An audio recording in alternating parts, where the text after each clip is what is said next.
Hello everybody and welcome to the latest episode of the Viking Chats, and I'm joined today by none other but the shy and retiring, the person who doesn't have an opinion on anything and keeps himself very much to himself, Mr. Russell Quirk. Yes, that's me. Hello. So, Rusty, for those watching who live under a shell and don't know who you are, tell us a little bit. Wow, who am I? I run a PR agency called Proper PR, which is almost exclusively for property businesses. I've been in property for, it's going on nearly 30 years now. And you're the son of estate agents, I'm right? a grandson You're the and the son yeah. of estate agents, who, my grandfather started the original family business back in the 50s in Fulham.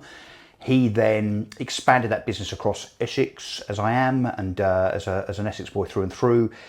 When he died, the business then transferred to my dad and his two brothers, who consequently ruined it, literally ruined it. Spent all the money, and I know this is an old trope, but on cars, houses and wine. The rest, as they say, was wasted, says my dad laughingly, up until the point that he died a few years ago. So yes, I am literally property in my DNA, I suppose it's fair to say. Have been an agent therefore, built a few houses here and there, done a bit of PropTech. Tried to disrupt the market. Yeah, I'm going to say probably most infamous for eMoov, which was a business that I ran for 9 years. I founded it in my lounge, grew it to a business with about 140 staff. We did lots of mergers, raised lots of money, and that fell on its arse in 2018, very famously, and a situation that made people feel very happy, I think, in the industry. I can't imagine that anyone lauded that over you or kind of... I did get a bit of stick, but then I deserved it on the basis that I had set myself up to be a controvert, a pantomime villain. I did that on purpose. Because I genuinely believe that the estate agency sector should be disrupted and should be better. I still think it should be better. But also because, shock horror, I wanted attention because I wanted to build the brand. What's wrong with that? Who would do anything like What's wrong with that? It's marketing, right? It's marketing, but in a way that was edgy, different to, I think Elon Musk probably has learned a few things from me, I would say, Kristjan, over the last few years. Undoubtedly. We're not going to touch on what those things were, though. So let's talk about try to disrupt the market. Yep. All right, so let's talk about this because this is something I find fascinating. Is disruption pricing? No. Or fees? I thought it was. I thought it was. Bearing in mind, when I conceived the whole eMoov idea, which was actually back in 2006 as a thing called Future Agent, so my business partner at the time and I bought that domain name, built the website. We were having such a great time. If you think back to 2006-07, before the financial crisis, it was great. Yeah. So we didn't do it. At the time, I thought that the disruption would be price-led. And the reason I thought that was because that was at the same time as the rise of, Amazon and, other disruptive businesses like lastminute.com, very famously. They were all price-led in terms of their disruption. I mistakenly, see how humble I am, Kristjan, I mistakenly thought that it would be a commoditization, a democratization and commoditization of the estate agency industry, whereby we could disrupt through price. Now, in fairness, online estate agency as it was, us, Hatched, House Network, how simple as it was then, Purple Bricks later, we did achieve about an 8% market share, which doesn't sound a lot, but from nothing in 4 or 5 years, not bad, but that's all it got to. And that's where... cumulatively, it would have made you substantially the largest agent in the country at the time. Oh, yeah, because I think the biggest was probably a countrywide, or a was at 4%. 4%. Yeah. So definitely. And of course, if there'd only been 3 participants, which there were when I first started eMoov, it was us, Adam Day at Hatched, and House Network, which was Graham Locke and Mark Reddings. If it had carried on as just the 3 of us, we'd had 3-ish% each. Happy days. And how fascinating to see how you 3 have gone off. Because obviously Graham Locke's got FIA. Yeah. Adam Day is the shy and retiring, quiet person behind some unknown American the genius behind EXP brand. UK and has built that now to be, by some measures, the largest estate agency brand in the country. that was some fascinating stats. In 4 years. Before we go on to that though, let's stay on the disruption thing. So I no longer think it's pricing. I still think that the sector needs to be disrupted, but by different things in a different way for different reasons. Why do you think though, because this is something I find fascinating, why do you think most entrepreneurs seem to tie pricing and disruption so closely together? It's the easiest thing. So, because it was fascinating, it's the easiest lever to pull. I got introduced to a young entrepreneur the other day who I met with yesterday. fascinating guy. Jesus Christ, talks so much, makes me look shy and retiring. So it gives you an idea about, he talked a lot, fast. But fascinating energy. Graduated out of LSE about a year ago, and he will build something. Like, he's already kind of tried like 3 different things already. Yeah. But the fascinating thing was, talking me through everything he's done and everything he aspires to do. It was always like, I'm going to build this but better and do it for half the price. Yeah. And I find it fascinating and bizarre, the fact that those 2 sentences go together. Okay. Better, but cheaper. Yeah. So, but that's because of what I call the Amazonification of everything, right? Yeah. My word, by the way. That started off back in 2005, 6, 7, 8, 9, as Amazon became prominent. We believe that because Amazon, Last Minute and others, and banks and so on, were disrupting on price, that was the only way forward. What we didn't realise, and I guess maybe if you then go forward the 10, 12 years since then, we've tried to do the price disruption thing, which often has been to the detriment of quality of service. And now what people are looking for is quality of service. The price, right, I think the difference is Amazon truly disrupted how that element of business was done. Not just books, but everything, yeah. But leveraged the price point as a precursor for adoption that people didn't really understand what they were buying into, but it would eventually get better. We've come through that now, right? So let's look at some examples quickly. So huge disruptors in the world now that are not price sensitive. So you've got Tesla. Tesla's not a cheap product. It's an expensive product. Has disrupted. Actually, I think as we speak, and I know it does that all the time, but probably the most valuable car company on the planet, not through being cheap. Here's a very interesting real-world example. Five Guys. Yeah. Five Guys. You can go into McDonald's and buy... That's not Russell's OnlyFans channel, by the way. That's a good idea. It might be, might be tomorrow. Tune in. Extra burger sauce on that, please. So for years, for decades, McDonald's competed with Burger King, and it was, Happy Meals for £3, and you could have a full scale-up upgrade meal. You really like fries with that for £5.20 or whatever. Five Guys come along, and they're £15 for a burger, chips, and a drink. And I bet when Charles Dunstan, and there's a thread here, obviously Charles Dunstan being the main investor in Purple Bricks now, was How Simple, was Strike. My God, it gets confusing. Is also one of the biggest investors in Five Guys, right? When they pitched that to investors, I bet the investors said, well, this is ridiculous. You're 3 times the cost of McDonald's. And the answer was, but the quality of the product and the way it's done fresh. Better. So it works, right? So there are all of these disruptors now that are not price-led. They are either service-led, quality-led, or increasingly now we're going to get to the point where it's technology-led, but not for the sake of technology, but because technology, and obviously what I'm talking about particularly is AI, is and I hate this phrase because every idiot uses it, the game changer. But AI, I think in our industry... Well, it's the default interface now, I think, right? Well, it's going to be that, but I don't think in the property industry the majority of people understand the effect that ChatGPT, Grok, and others are going to have. So there was on the a way fascinating that the stat. works. I don't know if you saw it. It was a couple of weeks ago. Inventory Base did a survey because off the back of their base AI or whatever they've called it, which are all about the base, which I love having. Obviously, base. Good for you, right? Yeah, it was a nice little tagline, and we work with them as well, so that's nice. But well, you should send Steve a check. Yeah, no. No.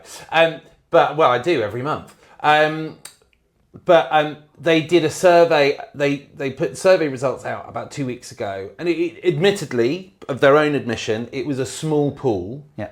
But I think it was 51% of agents surveyed said that they had never, and importantly, this is the other important bit, and will never touch AI. Wow. Okay, those agents in 5 years' time will be closed. I don't think they've even got that long. Okay, I'm being generous, right? I really don't think they've and got you think that back long. to Simon's The pace it is going at the moment. Think back to is Simon's insane. kerfuffle conference. So what we talked about, Chris Watkin and I on stage, was the way that the consumer searches, right? So forget what we think, us old fellas that, have an excuse not to be particularly enamored with AI, right? But think about our kids. So I've got 17 and 15-year-old daughters. They don't know what Rightmove is. They don't even use Google. They're using ChatGPT and Grok. In the future, this is what's going to happen. When you're searching for an agent, letting agent, And their first desire is not to interact with a human. Yep, that's the first thing. But then also they kind of don't trust Google, because we all know that Google can be gamed by way of SEO. Google can be gamed by way of PPC, Google Ads, right? Yeah. At the moment, and this may well change, AI search, whether it's Grok, ChatGPT or whatever, it is pure on the basis it's not just looking for domain authority. It's not just looking for those websites that have spent the most money on SEO agencies.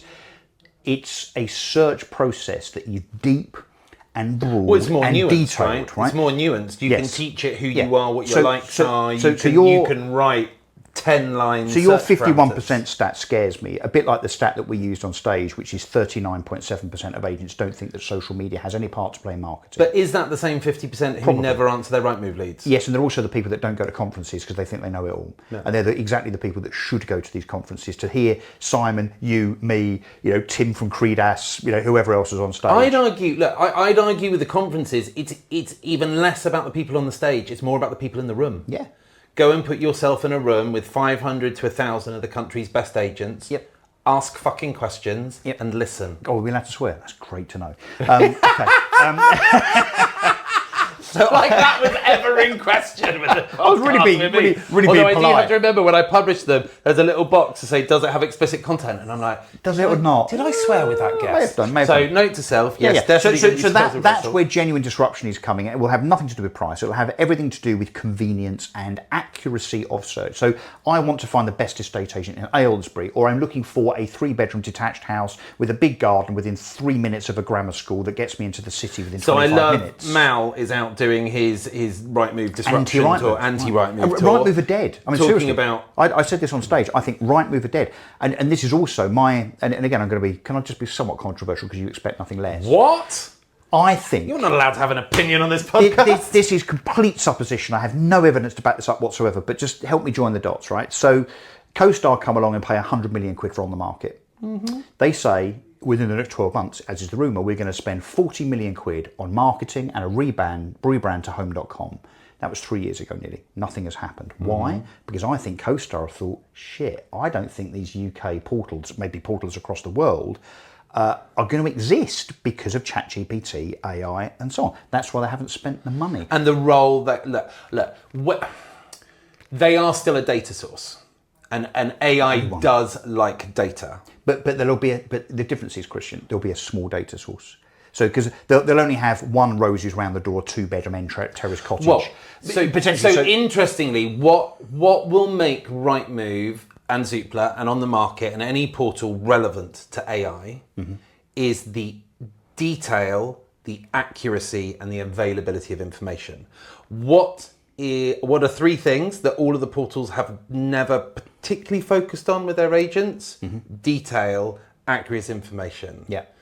Yes, they make it readily available, but the other 2, you think how many listings you've seen where an agent has listed a house, but it's flagged as an apartment. It's categorised as an apartment, or vice versa. But you're relying on, in some cases, an amateur agent that isn't very good at writing descriptions to write the description. Yeah. And all their descriptions will be, we are delighted to offer for sale this, we are proud to offer for sale that. All of that stuff just gets discounted. But also, but it's the true. But the portals could have circumnavigated some of this, right? Well, they could use AI to help writing. Is in land registry. They could have gone in and verified title register. But here's the big difference, though. Here's the big difference. At the moment, people go to Rightmove to find a property because of the money that those guys have spent on marketing. Right? It's in their psyche. So apparently, the word Rightmove is searched for more than the words property search, right? They own that phrase. It's been a top 10 UK website. Okay. Across all sectors. But with AI search, that changes. Yeah. AI doesn't care about gravity, prominence, size. What AI is looking for is, I need to find probably 5 or 6 results. Yeah. It's not just going to find 5 or 6 results on Rightmove, is it? It's going to go to your website as an agent. We talked about Mal's little tour, and anyone who hasn't seen that, Mal has this video of a property search he does. I think he does it on Manus AI. And he likes that, and he explains because it shows what it's doing, which is really interesting. Yeah. And in that, he puts in, as you alluded to earlier, I'm looking to move down near Portsmouth. I need a 3-bedroom house. I've got this budget. I've got kids this age and that age, so they need to go to a decent school. And then he also says, we are into ballroom dancing and nature walks. Yep. And it is fascinating the way it starts. So it starts, I think it starts looking at the schools, sets that parameter. Then it looks for the walks and the ballroom dancing. Yep. That sets another search. And then within that, then looks for those. But this is why properties. people watching this, that obviously will have a website of some description, need to make sure that it is accurate, up to date, relevant, and so on.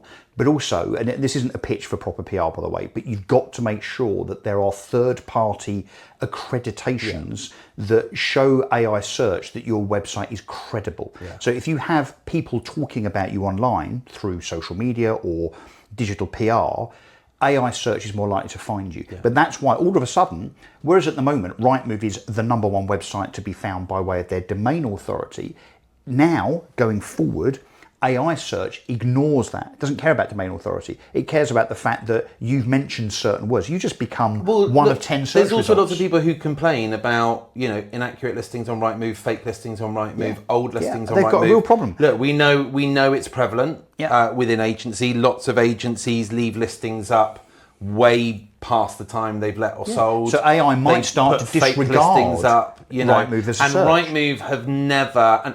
Sorry, we're tagging Rightmove in. I'm not really sure any of the portals have ever been very effective, because for them, more portals, more stock, more presence. So as long as it's not. So let's be clear, Rightmove, Zoopla criminal. on the market are all in the same bucket here. They are, for the first time in 20 years, vulnerable. I don't think they'll know what to do about it, because they can't do anything to make themselves better, because it's not how AI searches. No. And again, without boring people with how domain authority works, they spent 20 years building domain authority into the 90s. That fucking doesn't matter anymore. Although I think what is interesting about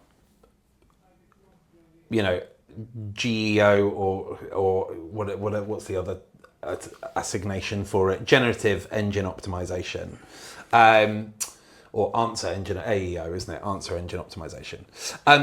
Fundamentally, the core principles of marketing are remaining the same.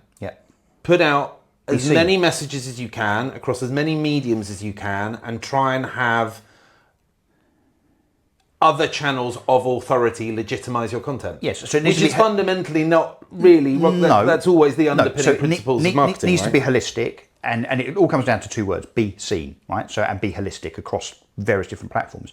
The problem is in our industry, and again, this is the controversial thing from Russell Quirk, again, I can't believe he said it, is we have become as an industry very reliant on the portals for our marketing. Oh, for sure. And also pie charts and windows, all that whole shit.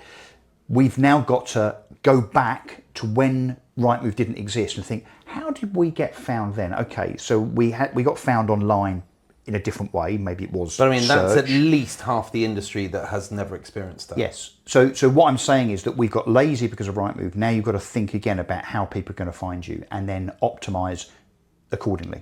You must do that. If not, there's a lot of agents are just going to, and all of them, the big high street agents, the independents and so on, it is the question, who does well out of this? What it's going to be, I think, the very, very slick, progressive, self-employed type agents that have got their own websites, got their own Instagram, are already on it. They're already there, right? So you're much more likely to find, let's pick a Hortons or a TAUK or an EXP agent as an individual, as the best agent in Aylesbury. It won't be Bears to Eves. It won't be Savills. It won't be Hamptons, because they've just got a big national brand thing going on. That's what's coming down the tracks. Digital PR and social media, despite the 39.7% of agents that don't think it's at all important. But do you not They're the things that it's got to be focused on. But do you not think with the one-man bands, they've also got a similar challenge of there is only so much content they can put out. They don't have to put and lots that out. is often walking around a property. No, and I don't think they need to put a lot out. Is that gonna give them enough presence? Yeah, because they where need to they're have not talking about the other aspects of agency, rather than just here's a what listing AI we've is got going on to and here's find a listing we've sold. is their website, right? So they need to link their social media to their website, so they've got this constant feed going on, so you can see their social media feed on their website. Maybe some local press, because Sam or John are a local expert in Huddersfield or wherever. That then is a key for AI to say, oh, they look pretty credible.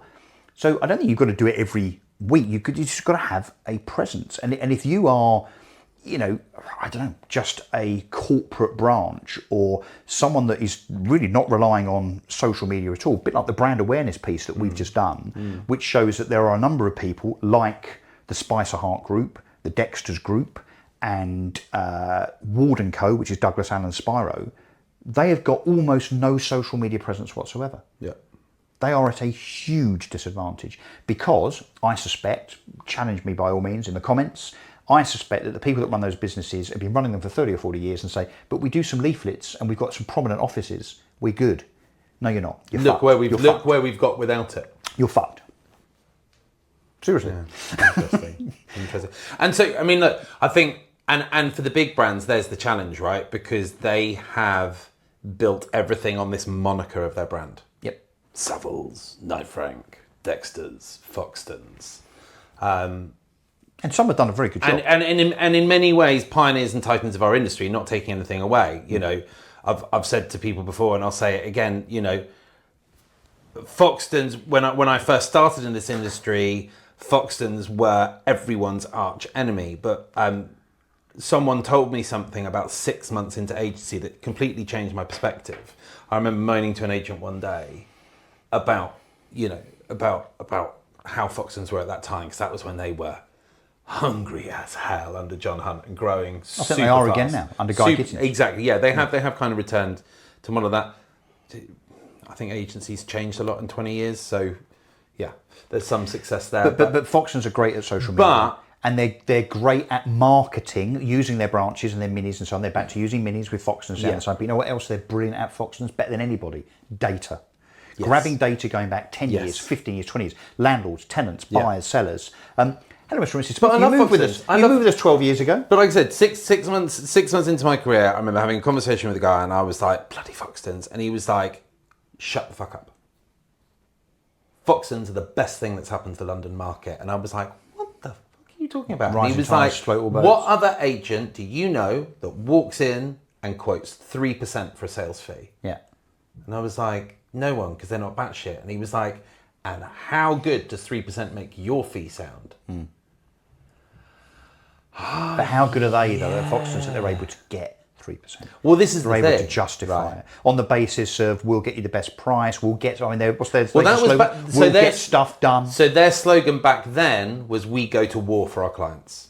That was their mantra back then. Which again, I was like, in what fucking world do you need to go to war for a client? But edgy, aggressive. There are plenty of people out there who had made their wealth in rather aggressive ways and totally embraced that aggressive approach to getting them the maximum for their asset. Do you look, we all know that they pulled off some amazing results and managed to convey that was what they always did. So going back, I'm going to ask you a question now. Going back to the question of disruption. Yeah. Do you think that the self-employed model and its rise, and we look at EXP now, 700 agents. I think the agency UK now merged with Chris Buckler's, the agency have got 100 or so, and so on. Do you think that is what we could characterise as the next big disruption in estate and letting agency? Do you know what? I don't really class it as disruption. I just think it's a different operating model. They're not fundamentally... It's very different from the individual's point of view, maybe not from the customer's point of view. See, this is I think from a customer's point of view, I think what customers get from those is closer to what they expected from an agent in the first place. Better service? I think so. Look, I think we've talked about... They've got more at stake. The agent has more at stake. But also it's that continuous relationship, right? And we keep on talking about how property is a people business, how people buy from people. It's the thing that agents fucking cling to, and I sometimes think over optimistically. But if that is the case, why the hell do we have businesses where someone talks to them on the phone, another person goes to value it, another person takes it on, another person does the viewings, another person does the admin or the conveyancing. Somebody else negotiates the offer. In what way is dealing with 5, 6, 7, 8 people in a transaction about the people? Yeah. It's not. And that's because those agencies are seeing it as a transaction, not as a relationship. Yeah. And so what people get with the more personal approach, and it is a more personal approach, is that is the person. It's powered by EXP or supported by TA UK or Hortons, or whatever model sits behind it, but it is the person front and center, and Anne and I talked about doing something like this 10, 15 years ago, and we decided against it, but we looked at it and we were like, really, it's the people. Like, Anne is a fucking powerhouse. Like, that woman is a listing machine. If we get her in the door, that woman's ability to build rapport and relationships with anybody of any age, any sex orientation, whatever, masterclass, and so, we looked at this like 15 years ago and we were like, the business bit is actually, it's difficult, but it's easy. Like, fundamentally, a transaction, whether it's sales or lettings or property management, is A to Z with whatever steps you need in between. Yeah. And how you deliver that, whether it's tech or people or whatever, you're still fundamentally delivering the same thing. But what drives your business is the people. Okay, so we looked at that 10, 15 years ago and we were like, surely we just keep base as a hub, and we take on people. And more fool us, we never kind of bit on the apple. We looked some at are it doing and, that. Some are doing that. But that's the interesting shift then in terms of what I would call disruption, is that the industry has gone from brands above the door being the attraction to now it's the individual. That, I think, is the shift maybe we haven't seen it full flow yet, but that's what we're seeing. So it's no longer, I'm calling in Bears to Eves, it's more, I'm calling in Julie Jones, who happens to work for ABC umbrella business. Yeah. That's the disruption. And I think that's good for the industry, and I think it's good for the consumer. Yeah, I think what I'd be interested to understand, so like, if we look at like the London lettings market, okay, big market, highly competitive, a lot of foreign investment, a lot of London property owned by just non-Londoners. People who used to live here or never lived here, live elsewhere in the UK, but they're not Londoners. I am intrigued whether the person wins out. Lettings is in different. Those instances. Lettings is more transactional than emotional. Yeah. Sales is more emotional and protracted, 6 months. Yeah. Lettings, I think, is more transactional. So therefore, the person to list for sure, and as the superpower, secret weapon, yes. But otherwise, the rest of it is just look, there's loads of tenants. Management's management. It's kind of that's a little bit different. I think getting the best price for my home and making sure my deal doesn't fall through as a purchase or a sale. I think that is something that sellers realise. And like you said, when it's your home, selling your home, buying a home. I mean, no, it's stressful. That because is the an emotive. And the mechanism, the process is shit, right? Yeah. The process is shit. As in, it takes too long. 35% of deals fall through. I mean, it's horrendous. It's archaic. It's still the same system that was invented by Henry VIII for the dissolution of the monasteries. You know that? Mm-hmm. Seriously. That's how shit and archaic and bad conveyancing is. Yeah. And so therefore the people are really important in terms of trust, credibility, experience, hand-holding, because it's likely to be a rocky ride. Yeah. Lettings, much less so, I think. Yeah, interesting.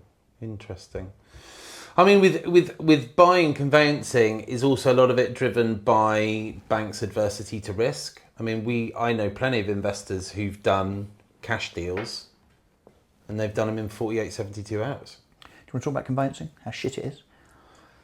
I mean, we can touch on it. I'm not going to wade through it because we closed our sales department 5 years ago. But, a large part of the reason we closed it was because it was always a small part of our business, and we always intended to primarily be a lettings and property management focused business.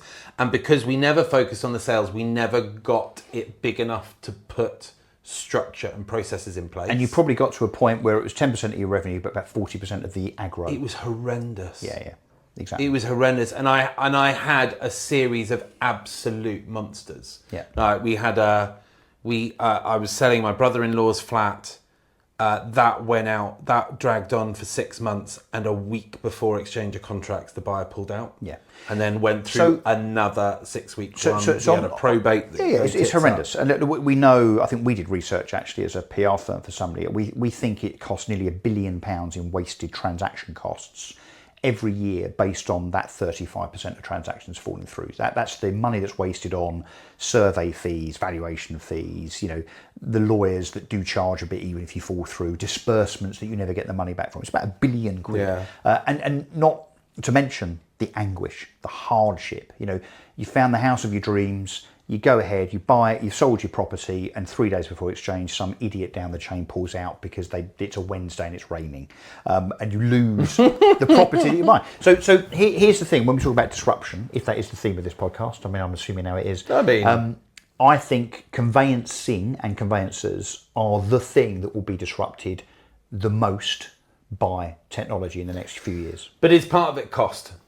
So I put a post up a week or two ago. So we've just gone through selling my dad's home in Spain because we needed to for his care, and that was fascinating. Obviously, agent and solicitor side, right? So agents 5% plus IVA is what they call it out there. It's VAT, same rate. So effectively 6% to sell a property.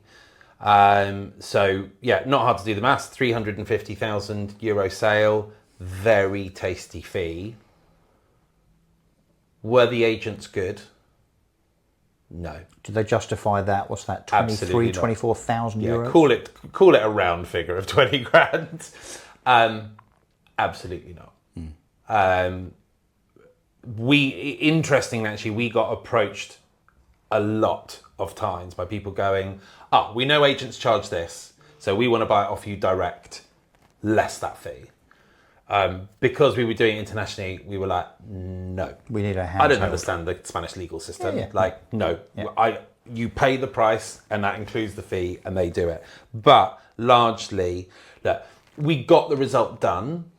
So we put 5 agents on that, which I never would have normally done, but my dad's lived there for years. They were all different agencies that know my dad and wanted to help. They were all actually very different profile of agency. Like we worked with literally the biggest agent on the island, probably the one of the most bougie agents on the island, and then 3 kind of more small team, almost one-man band independents. But yeah, fundamentally, marketing was poor. Communications were horrendous. If we think UK, my God. Yeah. But does one of those agents sent me an automated email each month from a system that had my name spelt wrong and asked me if the house was still on the market. Wow. Automated. So we're saying that the standard of agency being poor is pretty much international. And honestly made even like the most kind of middle road agent in the UK look phenomenal. It made our good agents. But does the transaction go through quicker and more certainty? Well, I don't think that's driven by the agent, right? So Spain have this incredible system where you agree an offer within a week. You sign a contract, you pay 10%. You're bound. And that goes straight, that isn't held by the solicitor, that goes straight into the vendor's bank account. So we agreed an offer, we signed contracts within 7 days. 3 days later, my dad had €35,000 in his bank account. No escrow? No escrow. Because that is unconditional. There is no legitimate reason my dad would ever need to give that money back. So buyers are not pulling out at that point, are they? No. No. So we, interestingly, we had a really complex thing bubbling in the background in that we had this lunatic who was trying to claim that the garden of my dad's house, which we'd owned for 42 years, was their land. Right. We're like, and to the point where they approached every single agent going, you can't sell this. And we were like, dude, take us to court or piss off.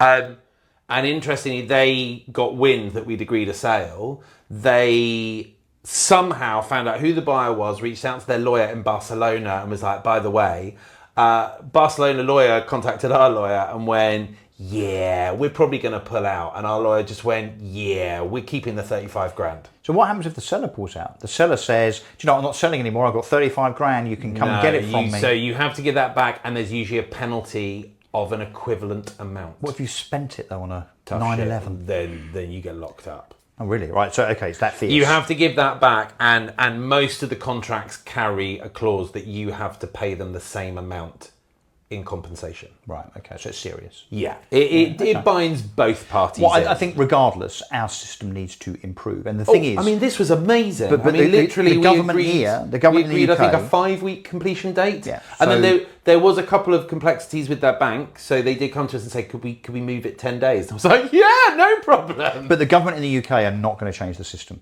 They have other fish to fry. They have other things to ruin yet. They don't care. So no, they are not going to change the conveyancing process and make things obligated. They're not going to introduce licensing. We've got to stop waiting for the government to solve housing issues. Yeah. So we need to Government disrupt. aren't going to solve No, they're not. So any housing issues. They're not going to solve planning. So lawyers they're not going to solve development. Need they're to not think going to solve about conveyancing. the They're not going to process solve the rental and crisis. how bad it is.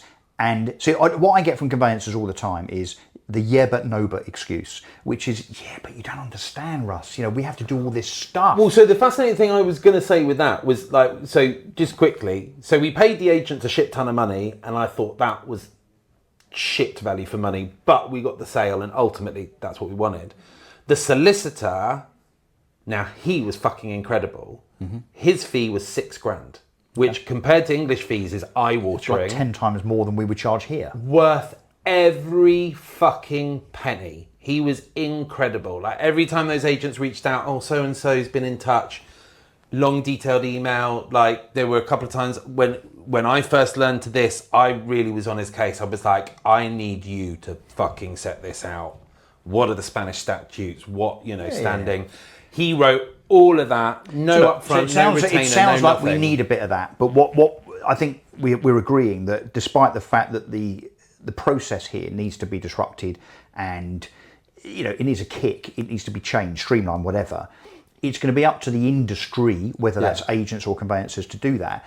I don't see much sign of conveyancers wanting to do that. Every time I talk to a conveyancer, they lament the process. Do you know we now have to do this? Do you know we now have to do that? Well, do you know how much our indemnity... and no one gives a shit. Okay, so here's a challenge to conveyancers. On the basis we just talked about money, I do think there are plenty of customers out there who appreciate that cost and value are two very different things. Yeah. So... conveyancer out there, whether you're willing to start a new business and take that risk, maybe not, but why don't you offer a black level service of your conveyancing, which is supercharged, and people pay 5 times what they normally pay you, but you have guarantees in there. You get guarantees. You have timelines, service initial due diligence done within 10 working days. Yeah. You put substantial benchmarks in place, you put the resources behind it to deliver it, and you put that product in the marketplace and you go, look, you can pay our normal 1,800 quid plus VAT fee, or you can go to your conveyancing farm and pay them 600 quid, or you can pay us $5,000, $6,000 plus VAT, and this is what we deliver. Yeah, I mean that I think is fair in terms of, as we talked about at the beginning, the cost of stuff, value of stuff, and obviously not disrupting on price. All of the what I would call the kind of conveyor belt conveyancers like Rees Fisher Sands, Arc Law, they've all gone bust because they were charging 199 quid plus disbursements. No, I think technology, particularly AI, back to that. That's what's going to disrupt conveyancing. Is also not one of the problems. But there's also the buyer's solicitor also represents the bank, no solicitors, which you don't have in most other countries. countries. No solicitors are really thinking, because solicitors are as backward, if not more, than agents. So there aren't many conveyancers. And again, my challenge is there a solicitor or conveyancer out there that is currently thinking, yeah, we're going to build an AI model to deal with inquiries, replies to inquiries, or to read documents and find problems in them and so on. That isn't going to happen because the legal industry is even more archaic than the estate agency industry. Oh, I mean, most of them still don't like digital contracts, right? Well, most of them are still using post. Yeah. Dear sirs. Dear sirs. It's one for you, Ellie. You love the dear sirs. Yes, I bet. Well, mate, we are on a tighter schedule than time, as usual. So we have annoyingly run out of time because we could have kept talking a lot longer. But some good stuff there. I mean, I think we've pretty much solved conveyancing, established exactly what disruption is. Yep. And it's not price-led. And probably got a few people got their fingers tingling about posting comments. Good. Post them in. Let's hear what you people think. So, I mean, I'm fascinated to hear what anyone listen to this. What do you think about AI? How do you think that's going to impact our industry?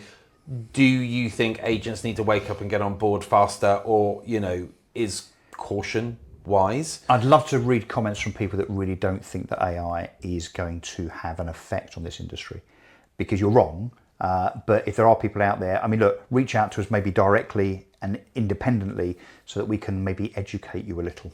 And I'd say, look, if you find AI overwhelming, look at how established products in the market are starting to leverage AI. So FixFlow and Help Me Fix and their AI tool that they've built, super cool, super clever. We've just built quite a cool tool in Depositary, like a negotiation tool, and we've got a new one launching in the next few weeks around how proposals are prepared. The Street Group have a lot of AI plugged to their system. Look at Greenhouse, Ian Preston and SJ and their team. And you've got to start asking yourself where value is. I think this also, I keep on banging on about this. It's where business owners perceive where they get the value from their stuff. And I think tech increasingly focuses an owner on that. And I think it actually shows them that it is almost always in completely opposite places to where they think it is. Yeah. I think most business owners, and I think this is, the bigger the business, I think the truer this is. They think the value is in doing stuff. Yeah. And it's not. Tech does stuff. I think also my criticism of PropTech, I've said this many, many times, is that it's a solution trying to find a problem. I think the difference now with AI is that it is truly innovative. So it's not just something that does something. It is something that is a proper utility that, can provide solutions. It is mind-bending. Yeah, it is absolutely mind-bending. Yeah. There's some good AI newsletters out there. One I follow is called TLDR, Too Long Don't Read. That's what that stands for. They've got a myriad of channels. You might want to subscribe to them all, because I think I get about 4 emails a day from them, because you can do founders, business, marketing, security, all this sort of stuff. But just sign up to one. You'll get a daily snapshot. It just highlights kind of 5 things a day that are big things that have happened in the AI space. And it is bonkers. It will usually take you to a landing page, or it will show you a video or something of what this stuff is capable of. And yeah, it is mental. It is the future. Buddy, thanks for coming in. Pleasure. Always a pleasure. Good to see Never a you. pain. Good to chat. Thank you for the rosé by the river the other day. My pleasure. Looking forward to some light-hearted and comments on this one. Guys, tune in next time. Thanks for coming. Bye.